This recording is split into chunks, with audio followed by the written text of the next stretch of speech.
how are you? I'm good. How's things with you? Oh, still the same. Getting old, getting miserable. You know. you don't sound miserable. You sound very cheery.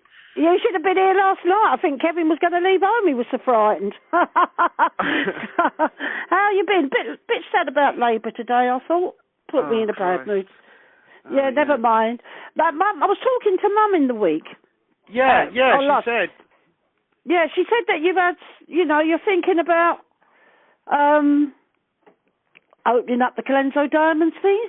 Yeah, well, I've been sort of doing some a little bit of research, and I've been writing screenplays and stuff for God knows how long, and it just suddenly occurred to me that everything that you and David and that lot did, it's probably more interesting than anything I'm ever going to be able to write. To be honest, And I just really regret that I just didn't sit down with a tape recorder and just record David.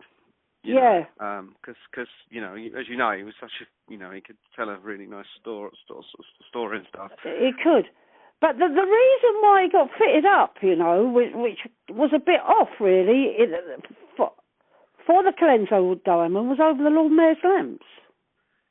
Yeah, this is all news to me. See, this is all. Yeah, what happened was he was pally with a guy called Philip Beanie. Yeah. And Philip Beanie was a caretaker in a hotel in Harrington Gardens. Right. Now, what had happened was Philip Beanie didn't like me, but being gay, he probably was jealous of my masculinity.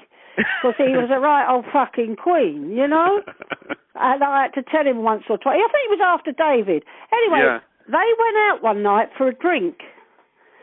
And they went to a pub by Gloucester Road Station. When they came out, it was a bit unfortunate. It was around about November.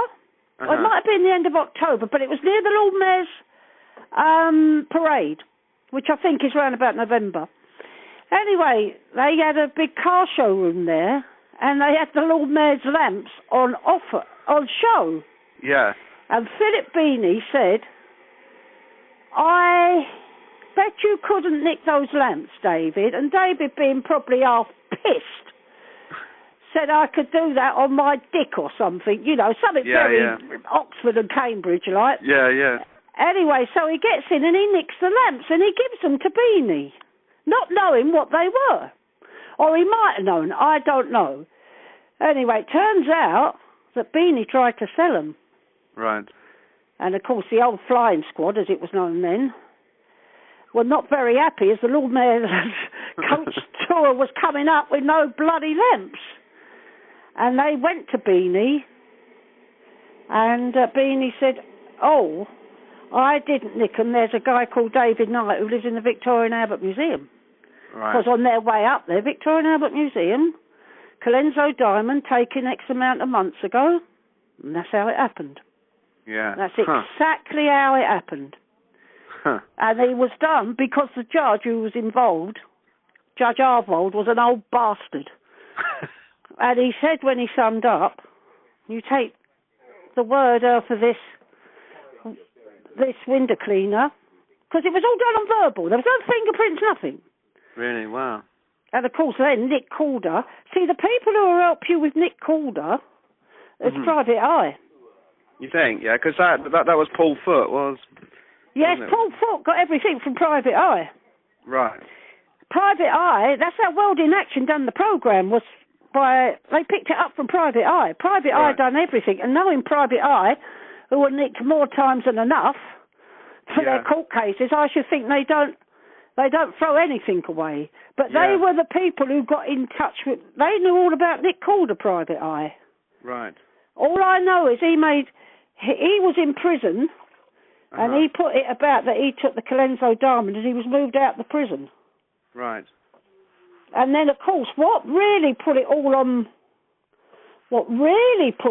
down was the two officers got nicked, didn't they? Yeah, yeah. Both on separate occasions. One for fitting up a guy he put a gun in the boot of his car.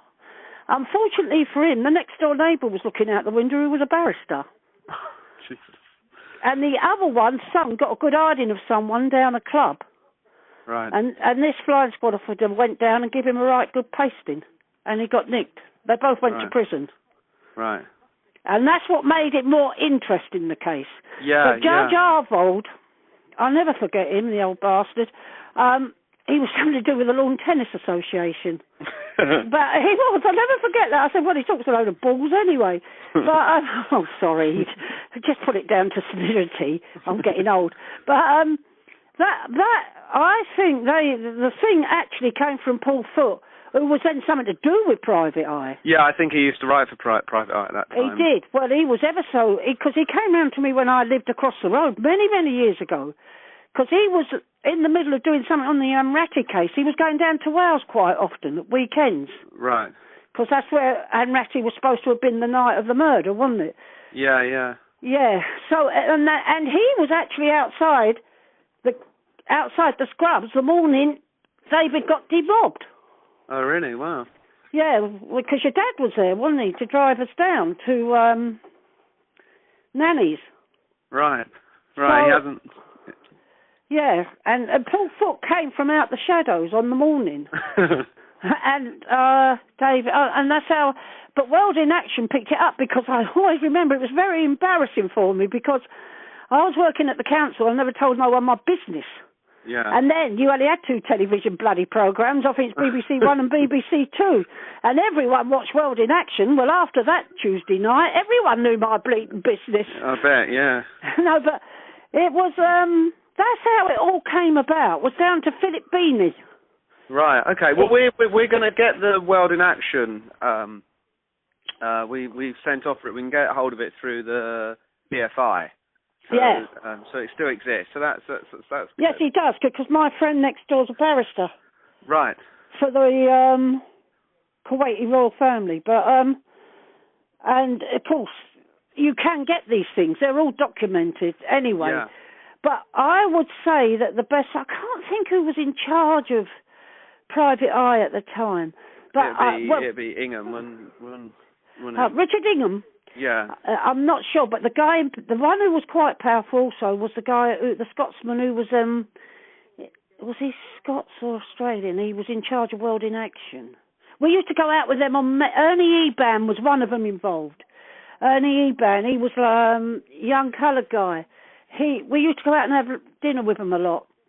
And when David was nicked again, in between all this time, I went and stood bail for him in a court. Right. And it was quite a bad case, actually. And they let him have bail in my care, and the old Bill went mad. They were going to nick me. I don't know what for. I said, I don't piss crooked. I mean, quite a ladylike answer, you know what I mean? But... Because Ernie Eban said to me as I came out the court, effing local government officer, I said, I am. But he walked on that case. I can't think that case was over. But Kaz, do you think? I mean, it's up to you. But I was hoping, if you didn't mind, if we could come and see you and have a chat, and maybe record your recollections. Because there's so many kind of, I think for me, what there is, there's me and because I'm working advertising, so I'm an art director. My writer Amanda, she was going to help on this, and there's a guy that we use to direct a lot of ads called Richard, and so it's just the 3 of us. So it'd be a very small kind of unit, and it would just be to record, your recollections of that time, and the intricacies of the case that you can remember. Yeah, I mean, but that's how it all started. It was over Philip Beanie. Well, it sounds fantastic. I mean, and I've all, for me as well, the story, the contradiction is that obviously he went down for the Clenso Diamonds and never did it, and I totally believe David didn't do it, because he had so many opportunities to tell me he would. Oh no, he never done it. I swear to you, I'm not saying he didn't do other things, but what I'm saying is he never took the Clenso Diamond. It was a matter of verbal up, as they used to call it. Right. And that was his complete summing up. Yeah. Was his complete summing up was, you either take the word, which you will find in the transcripts, I know, was you take the word of this 2 fine outstanding police officers or this window cleaner. Right. That was a complete case laid on that. Yeah. So which would never happen. Yeah, it would happen nowadays. Yeah. Because you can't verbal people up anymore, without tape recorders and that. But I love that contradiction. So then they then got the guitar player, from Kenwood House, the Vermeer. Oh, the Vermeer, yeah, it was the lute player. Yeah. But I love that contradiction that they because David always said they gave it back out of, they cut some sort of deal. Yeah, well, David got slung out. His case got dropped, which was quite a very serious case. It was six-old Bill from Regional, and a friend was in trouble when he couldn't. He had an old bill straightened out, but he was in so much trouble he couldn't. Right. So the Vermeer was the painting went back, and the guy concerned paid off the old bill. That's how. Right. But that was because the government. I mean, that was worth £4 million in those days. So you're going back to something that that we could all go to prison for even now. Yeah, well, I think so we'd have to work out how we tell that story and how. Especially with other people involved. You see, who are still alive. Yeah. That's where you're going to be on dodgy ground. But that's fine because we can black people out, disguise their voice. Yeah, and of course you can't really say you knew anything about it because you'd still be nicked for it. Yeah, exactly. And that is the trouble. Exactly, but it's a fantastic story with the, with the seance woman, the Claire. Oh, Doris. Yeah, found it outside in a seance outside a church. Well, actually, if you was to write a story about that, people wouldn't. They would say, "Whoa." But it is a good thing. Yeah. I think it's fascinating. But that you really can't go down that road. You see, not while there's people still about, because you would be charged with conspiracy for that.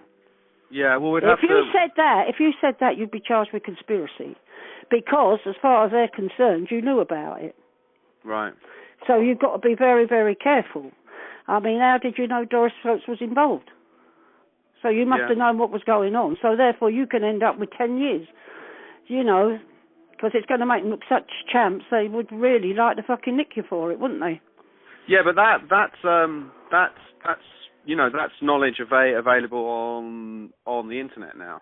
No, it's not that Doris Stokes took a drink to say she saw it.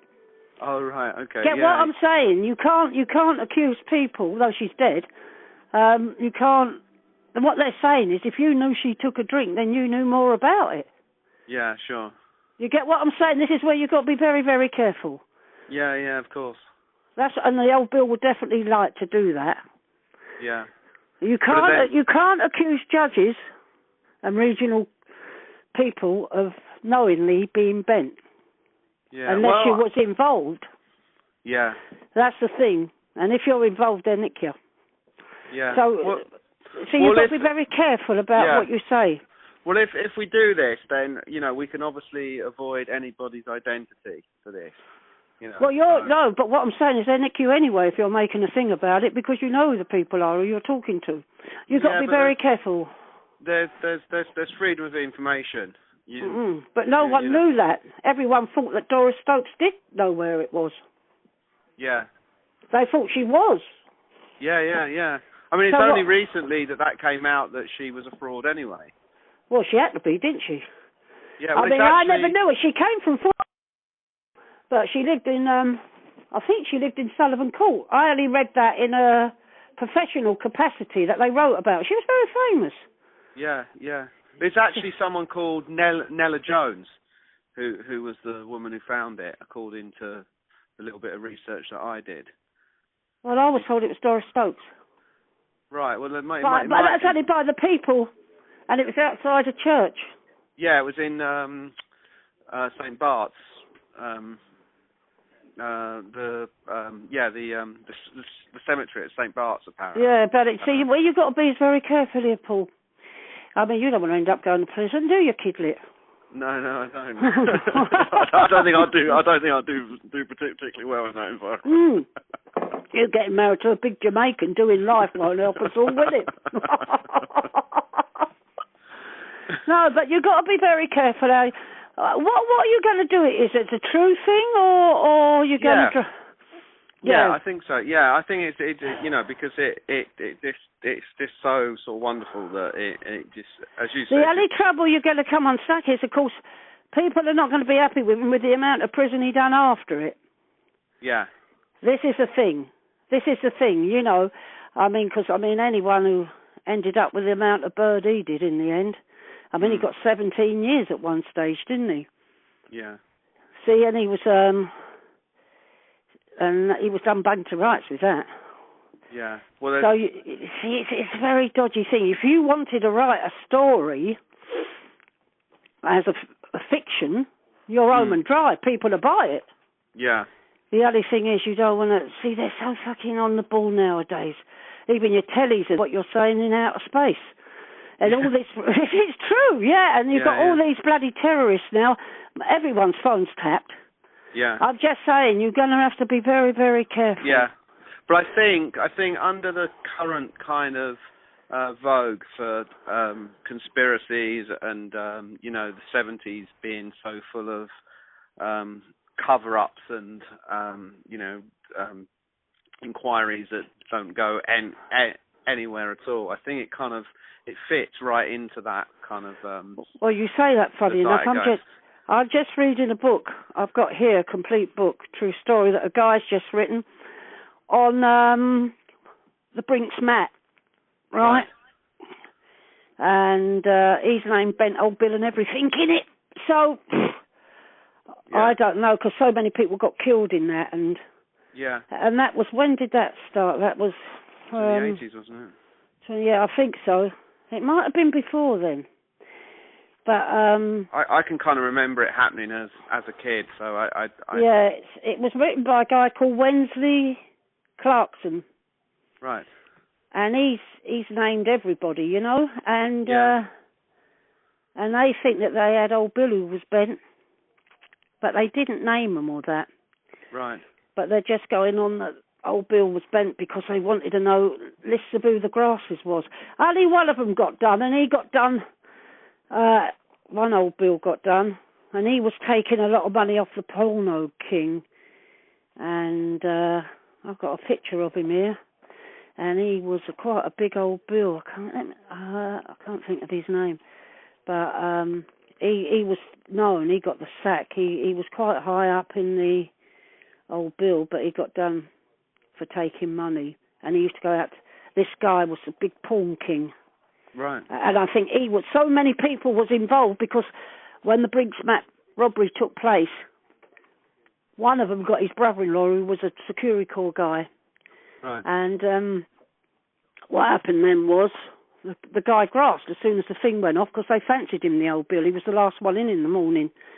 And, of course, he grasped his brother-in-law and two other people. So, of course, there was all those £1 million going waste, and it's telling you how many people got killed while they were doing their bird, because the money was going missing. But that's quite an interesting book to read. It'd be something on the lines of what you're doing. Yeah. Yeah, it's quite interesting. They name a lot of people that I knew. So in the days, but what you got to do is you get. Well, I know, of course, an awful lot of what happened. Yeah. In the early days. Yes. Because, I mean, but I do know that all started over the Lord Mayor's coach lamps. Yeah, that's brilliant. I mean, you know, I kind of don't really want to go down the, you know, once David was sectioned and stuff, because, I mean, you know, we might end up going down. Well, you're going to have to, really, because if old Bill got a fancy, they're not liking it, they'll release it anyway. Yeah. You get what I'm saying? That's what you've got to remember here. They scan the papers, they scan whatever's going on. They've got a bad enough... even Theresa May has been a bit anti-them in the past, but all I'm saying is, anything like that, they will bring everything out. That's its trouble. I mean, I think it's just kind of important not to try and present David as an angel. Do you know what I mean? That it you know, he did do other stuff. You know, he was you know, but the convenience of just setting someone up. Yeah. Oh yeah.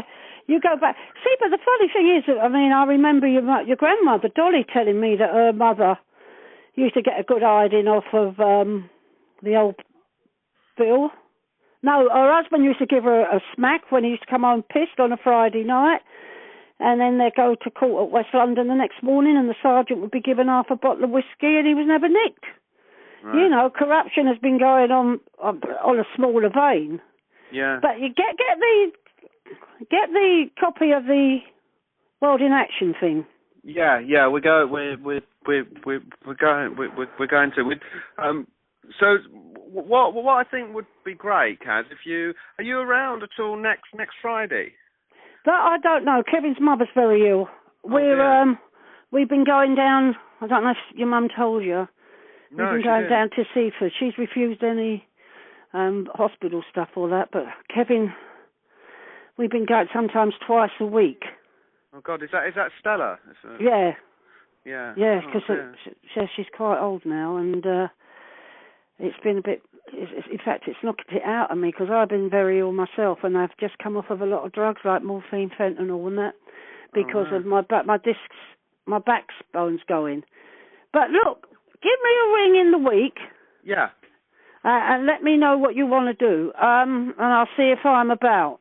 Yeah. What I think would be good if we come to you and meet you and so you sort of feel happy about it. Yeah. Rather than you know it being a done deal and you feel like you've got to kind of perform or whatever. No. I mean the thing is you've all got to be careful, haven't you? You know nowadays, unfortunately they don't want any more bad publicity than what they've got. That's the trouble. They're getting done all the time, aren't they? Yeah. And Up Against the Law was he was very good Up Against the Law. He got which was a magazine at the time that used to put grasses and bent old Bill in a magazine Up Against the Law. Right. He was a strange fellow, really, because he came round to us one night and he was a bit late. He should have come the night before because he got David, a barrister called Rock Tansey, the greatest barrister I've ever come across in my entire life. And someone ran him over on a pedestrian crossing as he was coming round. He ended up in Charing Cross. But naming grasses and bent old Bill, you could take your pick of thousands, you know what I mean? He's nutty as a fruitcake, he was. Give me a ring in the week and we'll get something sorted out. Yeah, definitely. And I'll have, I've got a friend who's a legal bod at Amnesty, so I'll have a brief chat with him. You just got to go careful about what you talk about, I feel. Yeah. Because you're making yourself party to it, and that you cannot be. And that you cannot be, you know. The trouble is, you know, there's so many people being fitted up, and the old bit have learnt their lesson, I think, a bit now. I think the corruption is not so bad now as it was years ago. But, you can tell tales, but there's tales you can't tell, unfortunately. Yeah. You know, because they will. Well, look, we'll get together. Yeah, that sounds great. And give me a ring. Yeah, I mean, it'd be lovely anyway, even if it doesn't go anywhere, to have these things just kind of recorded so that. You've got to. And as I say, you'll find a lot of information, definitely from World in Action. And definitely from Private Eye will be the greatest. Yeah. It was them who started it all off. Yeah, and is people like Brian Bromfield? Is he still alive? He's alive. I don't know where he is. He went off his head. He was put in a mental home. Right. But you won't get people like that talking about it. I wouldn't have thought, but he's the only one. I mean, David fell out badly with Jimmy Evans. He wouldn't be worth talking to. And there's Bernard. I haven't seen Bernard because Bernard fell out with Danny. Yeah. Bernard was closer to David, but not in those days. You see, none of them was. You've got to remember that all the people David met was after while he done his bird. Right. He never knew Blomfield or anyone like that before. Right. Okay. He never knew Blomfield. He never knew any of them. Bernard. Right. He only knew Bernard when he met Danny in prison. Right. So all the people he hung about with, he wasn't in like that. You know, he was Philip Beanie was his friend. Terry was his friend. Terry, I can't think of his last name. Your mum will. But they were all straight people. Yeah. But David was window cleaning then. Yeah. So he worked for Associated London. Yeah, funny enough, my dad worked there. But that was his job, David, a window cleaner. Yeah, yeah. That's how he met Beanie, cleaning the hotel windows. Right. That's how he met him, see? But anyone other than... The only people he never knew Blomfield till he went to prison. Right. Or Danny Peppier. He met Danny first because Danny was in prison, and through Danny he met Bernard. But but that's how it all happened. He met Jimmy Evans in prison, but I wouldn't go to Jimmy Evans because I think he was going to murder him. Seriously, so... Yeah, David talked a little bit about that. I remember... Yeah, carrying on with his wife probably didn't help matters. But, yeah, probably. Well, me catching him did help matters, but I never said anything. Jim come looking for him the night he came out of prison after that manslaughter charge. Because I think she used to tell him who she'd been with while he was away. Because he'd done a deal and got 7 years. He got a real bad name. You couldn't be seen with Evans when he came out because he gave up the people for killing Ginger Marks, and that's why he got a 7 years manslaughter charge. Left my house that night when he killed the kid, but while he was away, she was being minded by old Bill round in Earls Court. And anyway, when David hiked up with Soapy Slaggy Sandra from the ship pit, as I aptly named her, he came round looking for him, and he said, if you was to tell me where David is, I'll get you back together. He was only round the corner off of Graham Road, but I said, I don't know where he is, Jim. I mean, Jim would have buried him. You know, I mean, David was a very foolish man in many ways. I mean, you don't mess about with people like Evans, his wife. Yeah. You get what I'm saying? So he was a bit of a fool to himself. He did write letters, putting your name and address on, threatening letters. Yeah. Because I was called up one day to Scotland Yard over it. When I was working at the council, they phoned me at work and told me that they wanted me to see me at Scotland Yard. I said, well, I ain't going up there. It's nothing to do with me. I think I divorced him by then. I might have done. And they said, well, if you don't come up, we're coming down to get you. So I had to go up to Scotland Yard. Do you know when it's over? They wanted me to go and feed his guinea pigs. I said, are you fucking mental? I said, give the message to his mother. Fucking cheek. But they were saying, you know, and he said, we have a man here all day putting threatening letters to Maggie Thatcher through the shredding machine. But of course, David he was threatening people like George Bush. You mean, they've had how many... And Frank Sinatra. I mean, Terry Wogan I can understand, but he did. No wonder they gave him as fucking insane. But, oh yeah, they got me up to, would I go and feed these guinea pigs? You never heard anything like that? Piss off, said I. I've got to make you laugh because it's such a serious thing. But that's exactly how it all happened, was over Beanie. Up until then, he was not known by old Bill. Right. He was a stranger to old Bill. That was the first. And as they went up through the gates of the Victorian Albert, they looked across at the Naturalist Street. And what made it worse was he had a poster on the wall that was filled with a collection of diamonds from there in his bedroom. So... You know, it was an absolute joke. It was never found. Yeah. But, anyway, we will speak. Give me a ring in the week. Yeah, definitely. That sounds great. See, because we go down when Kevin's work's not on. Right, okay. Yeah, and we go through it. Okay, yeah, definitely. And, yeah, it's a bleak day, isn't it, for Labour, but, you know... Oh, I'm absolutely gutted, but then Scotland stabbed us in the back, but I don't think it'll do them any good, really, because I don't think Cameron is going to give them anything, do you, so... Well, it's kind of ironic, isn't it? It's kind of like be part of the union, and then when they enter into the democratic process, they're damned for that as well. It's like, I know. I wasn't a great fan of Miliband, but I was sorry to hear he made a terrific speech. Did you hear it today when he resigned? No, I haven't heard it yet. I'm just glad that stupid UKIP never got anywhere. That's absolutely ridiculous. Well, a friend of mine, she was running in Thurrock for Labour, and and it actually went Tory, but there was a possibility that it was going to go UKIP. So we went down. I wasn't working yesterday, so I went down yesterday to hand out leaflets and try and gain a bit of support for Labour. But it's just just meeting people moaning about welfare cheats and Well, that's the trouble when you've got these bloody things on the telly, these silly programmes, that people put on. But the thing is, at the end of the day, it wasn't that I think I never voted after Blair, really, because I voted just Greenpeace most of the time. Locally, I've always voted Labour. But Blair done a lot of damage, I feel, personally. But then he's a very clever man.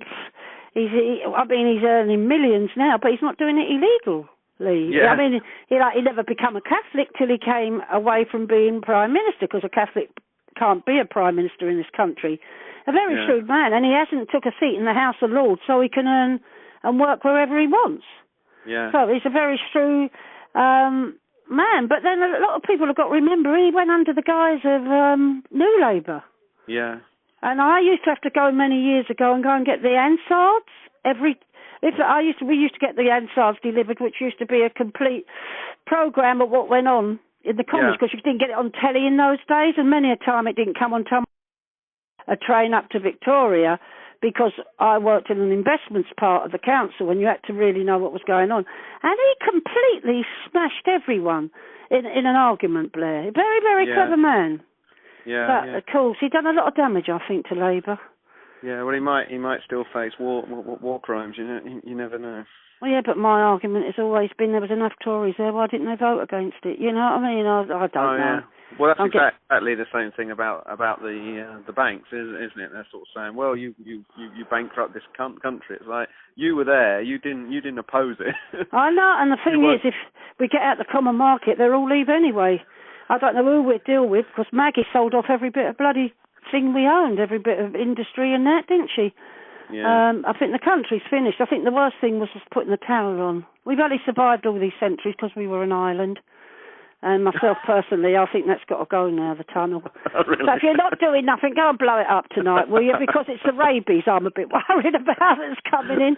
Yeah, well we'll meet and I'll talk to you, definitely, Well, if you were worried about our call being recorded by the police, I ain't worried about them. That's probably alerted a few people. Oh, well, yeah, I'm probably going to get searched tonight. Well, I won't go all down here. But, no, they'll all get cancer of the ear anyway, so I wouldn't... In fact, Kevin, I had someone cough on the line the other day. I said, cancer of the ear-hole. Cancer of the ear-hole. No, one of my luck's poxed, I'll tell you. Give me a ring and we'll talk about it. All I'm saying is you're going to have to be very careful, love. I'm thinking of you. It makes sense. Yeah. I'm not thinking of myself. Otherwise, it'd be a rest to me, and I'll tell you.